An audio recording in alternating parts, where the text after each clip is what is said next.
Hey guys, welcome to today's meeting. Thank you for your patience with this morning. I had a doctor's appointment. Everything's good. And so thank you for being flexible with the times. So today you do have a vocab quiz due online. Anyone do it already? Yay! Everything went fine? Smooth? Good. At this point, you should be old pros at it. I have a new background. Do we see? I'm not in the nursery. I know, how exciting. I got kicked out. McCray was getting a little anxious, and he thought we can't have a kid any day now and have a classroom set up in a nursery. So I got kicked out. So I'm in my living room. This is currently what I'm looking at over here. That's Toby lying on the couch, half asleep. You can't really see his face, but no, this is not the greatest work environment because my little man over there is exhausted and I'm boring him to death. And he can't even keep his eyes open, even when I'm talking about him. So he's passed out over there. So you have a vocab quiz due today on Edsby. You have a Barron's book due on Wednesday. Yes. Do we remember this? Yes. Have we gotten things done? Did we work on it over the weekend? No. So we have a rough couple of days. Okay. Well, good luck to you. So it is due on Wednesday. We're going to do the same type of thing. You're going to take a video of it, submit it via Instagram or Edsby, whatever it makes sense. It's 150 points. It's a lot, like a lot of points in case you haven't seen your Edsbys. So questions, concerns about due dates or anything like that? No? We're good? Perfect. Alrighty. So today, I don't think today is going to be that long of a class. Mostly because I think we're doing states of consciousness today. So states of consciousness, we do have some drug things and stuff like that, but nothing too wild. So we'll get straight to it. So that way we can all enjoy our early afternoon naps. Is that what we do? Yeah. All right. Here we go. So let us start with our little PowerPoint for states of consciousness. You would think I would have had this figured out by now, but you'd be wrong.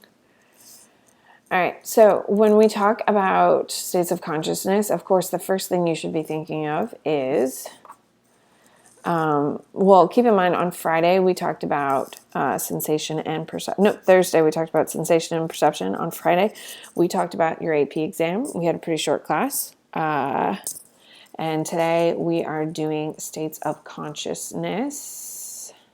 If I can find it. Here we go. All right. So when we talk about states of consciousness, we're talking about a person's awareness of everything that is going on around him or her at any given moment. So right now, you should be consciously aware that you are not at school, that you are in your homes, and you are not allowed to leave. Are we consciously aware of this? Yes?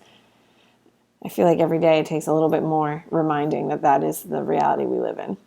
Anyway, we have a waking consciousness, which is when we have clear, organized ideas and thoughts, when we are at our sharpest. And then, of course, we have the altered state, where drugs typically, or sleeping and stuff like that.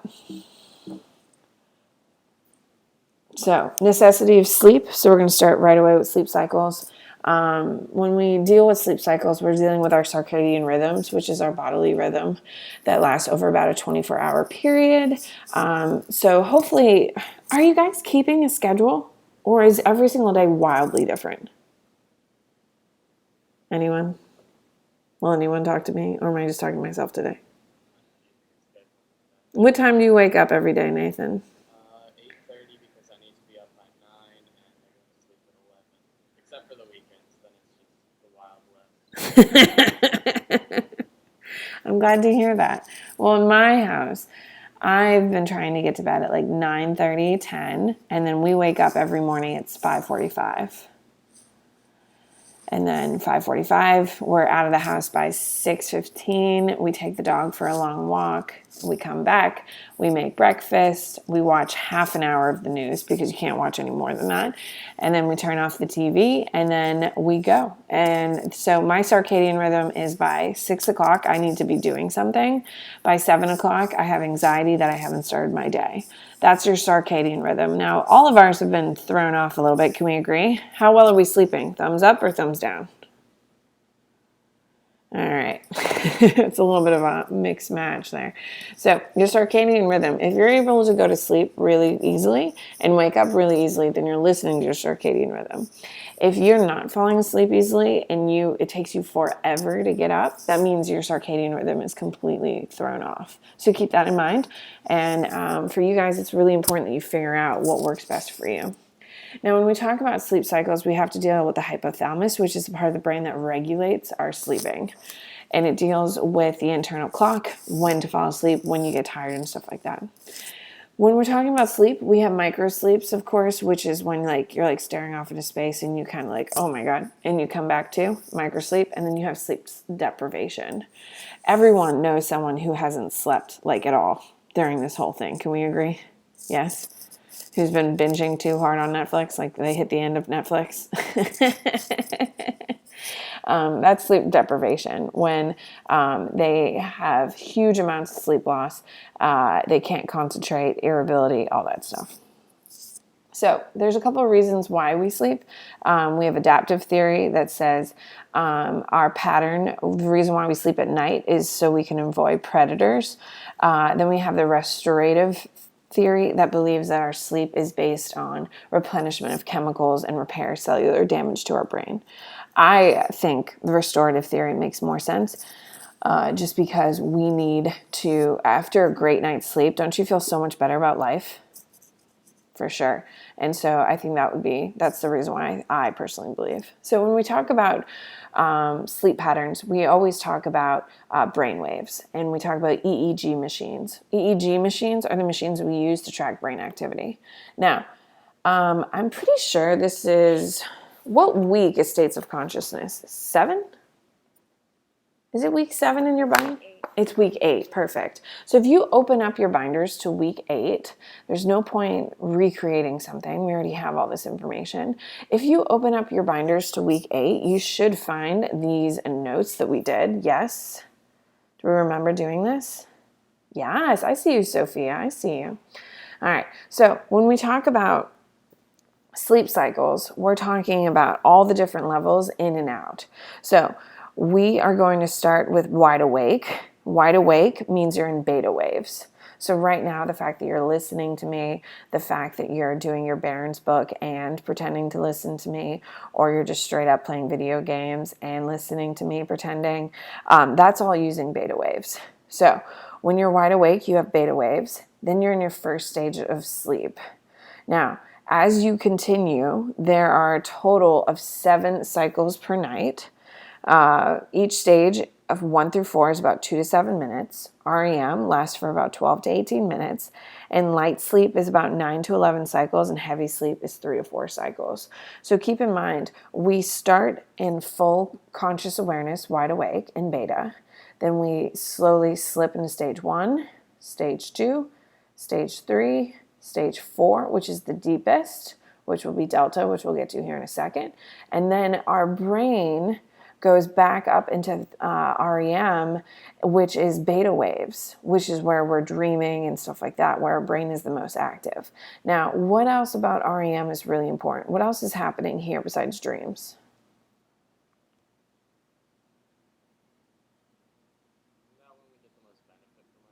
Yeah, this is where our brain really fixes itself. Okay, this is where we do all the restorative sleep. So if you don't really hit REM while you're sleeping, you have a dreamless sleep, you're not going to wake up feeling restored. You're not. But if you have too many dreams, you're not going to wake up restored either. There's a really nice balance between them. So We start in beta waves and then we go down into stage 1, 2, 3, 4. Of course, stage 4 is the deepest sleep. Then our brain goes back into REM or into beta waves, and then we go down to our deepest sleep, and then our brain goes back up into beta waves and then goes down. And we do this between about 7 cycles a night. So when we talk about stage 1 sleep, we're talking about theta waves. Theta waves are these longish lines. It's the shortest stage, and we're falling asleep during this stage. So we're kind of listening, you're kind of not listening. In class, we use the example of like you're like sitting there and you're slunched over, and the teacher's like, "Are you awake?" And you're like, and then you're like out, and then you're like, and then you kind of wake yourself awake. That's alpha wave. So it's super light sleep. Stage 2 is your sleep spindles. So when you twitch or you jolt in small bursts because of small bursts of electrical activity in your brain. So this is when you like kind of twitch a little bit, and sometimes you wake yourself up, sometimes you don't, but that is stage 2 is your sleep spindles. Stage 3 is your first stage of non-REM. It's delta and theta waves. So it's a little bit of a blend of like deep sleep with still being kind of awake and being able to sense things, and then deep sleep and then being much more aware. It's hard to wake people starting in this stage because you don't know when they're going to be in delta or in theta. And then finally, stage 4 theta is delta, which is completely delta waves, which means that's our deepest level of sleep. And it's incredibly hard to wake them up. Like you really got to like physically like shake them awake, and they may or may not come to it. It's almost like they're dead. Why? Because they're in such deep, deep sleep. So when we talk about REM, which is stage 5, this is when our brain emits beta waves, which is the most active waves. That is what I'm currently using right now to describe this stuff to you. And during stage 5 sleep, dreams are occurring. And so that's huge information. It's also the most restorative. And this is where you actually feel better after being apart. So when we have beta waves, they're super, super peaky just because they're the same waves that are emitted during a conversation. And REM, of course, stands for rapid eye movement because our eyes are going back and forth the whole time. Any questions on sleep cycles? You guys did really well in this unit in class, so I really wasn't expecting too much of questions from you just because this is one of your better units. So I was kind of thinking it wouldn't be too bad for you guys today. So that is your sleep cycles. So, and of course we use an EEG machine, which tracks our brain waves. Okay. Non-REM, perfect. And those are what EEG machine readouts look like, as we've discussed. So what happens when you don't get enough sleep? So we have a thing called REM rebound, which if you deprive yourself of like you stay up super late watching, say Tiger King, because you can't turn that crap off. I know it's terrible, absolutely disgusting. I've seen every episode, but it's terrible. If you stay up all night watching Tiger King and you don't sleep, you binge the whole thing, what happens is that the next night you're going to go to bed super early and you're just going to like die in bed. Like, have you ever woken up and you didn't even move that night? Like you never even rolled over. That's an REM rebound. When you don't get enough REM sleep, your body has to compensate. And that's when you like simply just don't move. So REM behavior disorder is when you can't move and people act out like they're nightmares and stuff like that. Sounds terrible. All right, so talking about disorders. So first one is somnambulism or sleepwalking. People during during their delta or stage 4 sleep, they're going to be walking around in one sleep and they're not fully aware of their what they're doing and stuff like that. Then you have night terrors.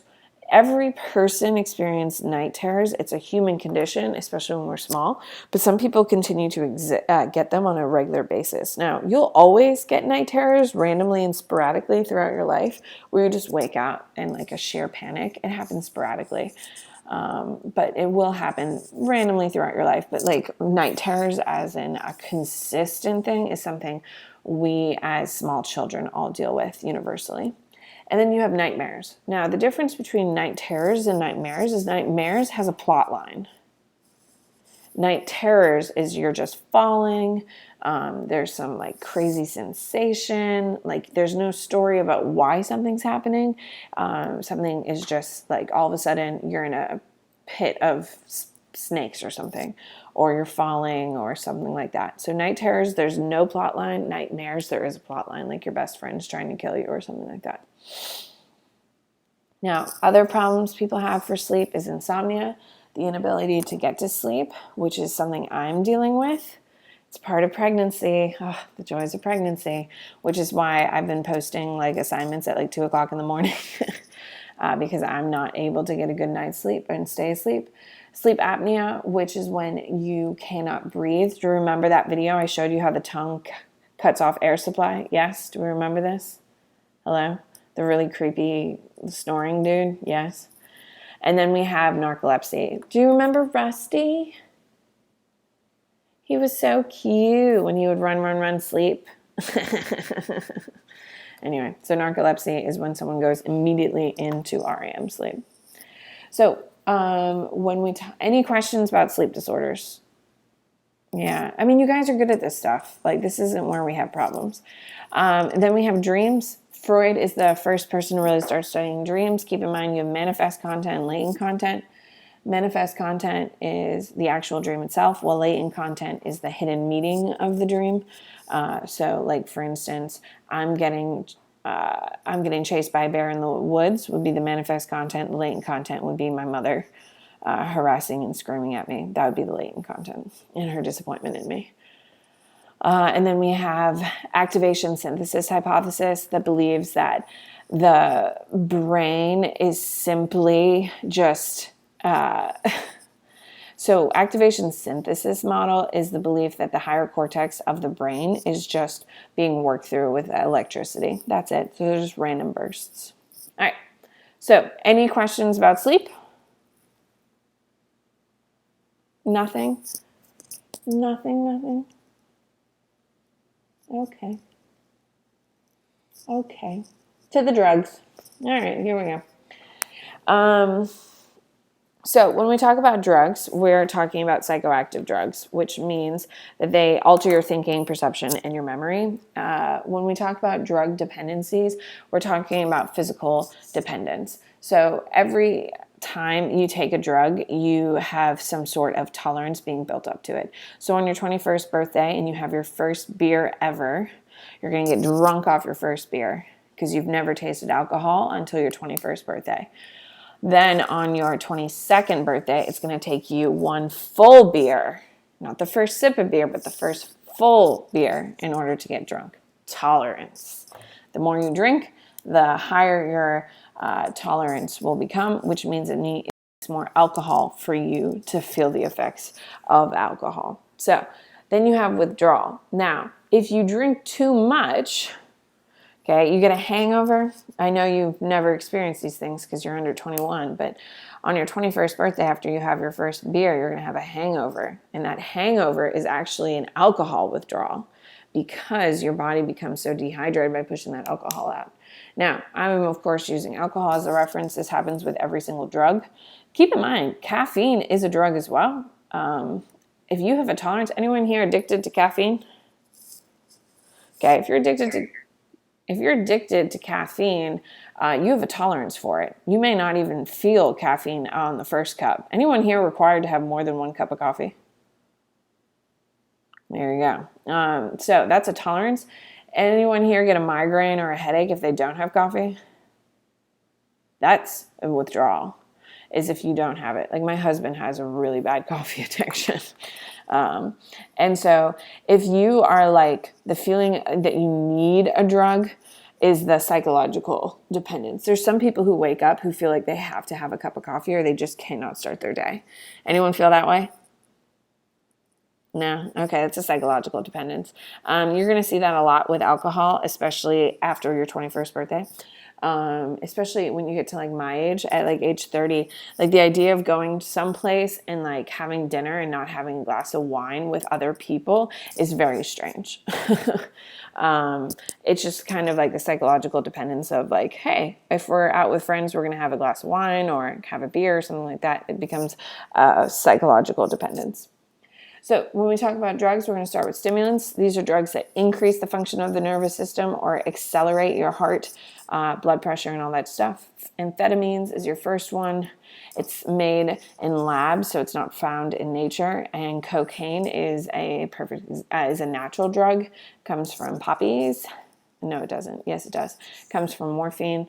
It has high energy and all that stuff. Okay, so cocaine is the one that's going to accelerate your heartbeat, heart rate, all that. Other stimulants, nicotine and caffeine, of course.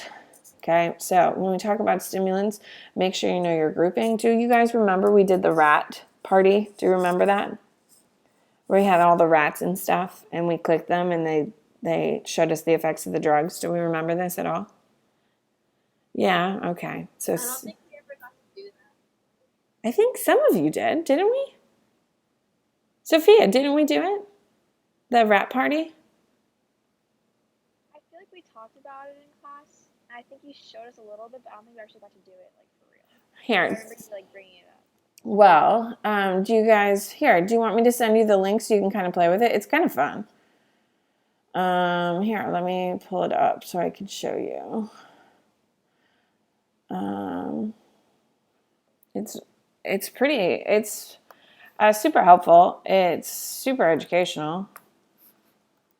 It's really known as Rat Party or Mouse Party. Oh, weird. When you type it into Google Images, you get some weird images. That's weird. I wouldn't suggest doing it.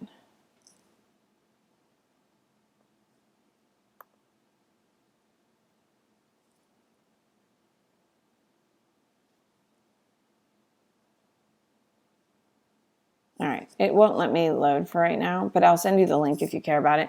It's a really cool, it's not super cool. I mean, it's not like the most exciting thing you'll ever see, but it's a nice way to kind of see the content if you're stressed about drugs and stuff, because this is definitely, I can't say definitely because it's FRQ now, but it definitely would have been on your multiple choice. Would have definitely been on your multiple choice for the AP exam. But I cannot say that it would definitely be there now, because on your FRQs, I'm not sure what they're going to pick. So it is a little game from the University of Utah. I'll send you the link to it. This is what it's called. Anyway, I'll send it to you.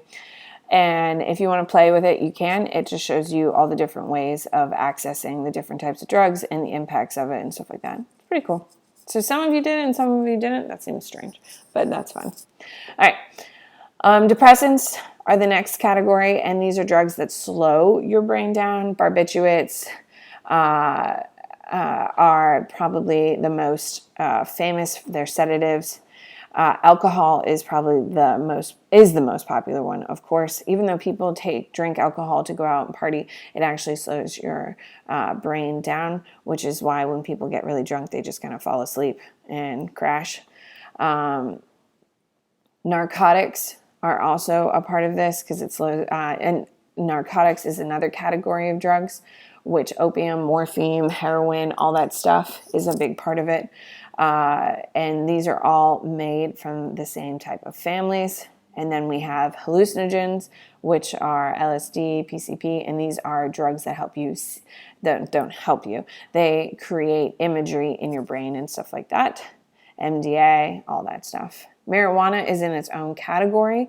It's technically a mild hallucinogen, but technically we do put it in its own category as well. So when we talk about different types of drugs, these are all of your categories over here, your common names, major effects, why people take it, and the impacts of it. So, like I said, you guys did really, really well on this in class. I don't think they're going to ask you many questions on states of consciousness beyond sleep cycles. I don't think they're going to ask you really about drugs, which is why I kind of flew through it today. But yeah, so questions? That's states of consciousness. Hello? Yeah, I mean, hi. I mean, there's just really not that much, and you guys have done really well on this stuff like that week. This is one of your best weeks, so I'm kind of like, and I think the computer froze.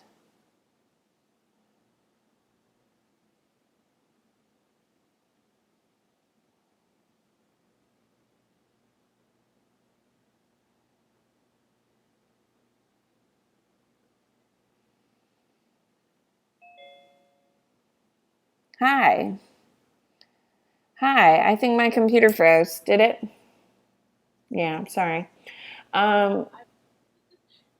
So, all right. Well, I mean, that's all I have. It's States of Consciousness. Tomorrow I'm doing learning, which will be a lot longer of a class, but I mean, because we got to talk about all of the components and stuff like that, but I'm not going to waste your time.